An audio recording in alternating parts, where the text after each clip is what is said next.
Hello guys, এই ব্লগটা ছিল 27 জানুয়ারির। ওই দিন ছিল রুদ্রের বার্থডে। ও অনেক কান্না করছিল, কারণ গাইস আমরা ওকে বলেছিলাম যে আমরা এইবার ওর বার্থডে করব না, কিন্তু গাইস অনেক কান্না করছিল, তার জন্য ওর বার্থডেটা করতে হলো।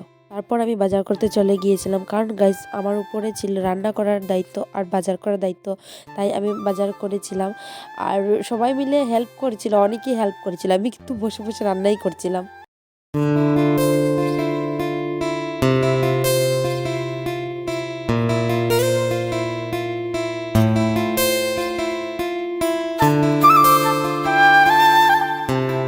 এদিকে বোন সব কিছু রেডি করে নিয়েছিল, বেলুনগুলো বাচ্চারা ফুলিয়ে নিয়েছিল।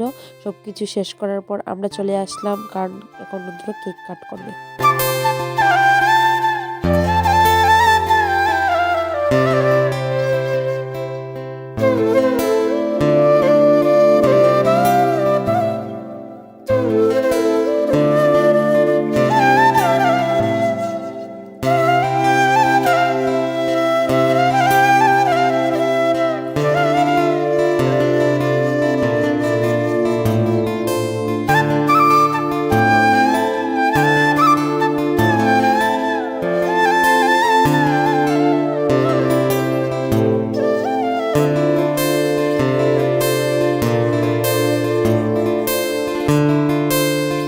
এদিকে কেক কাট সব কিছু শেষ হওয়ার পর আমরা খেতে বসে গিয়েছিলাম।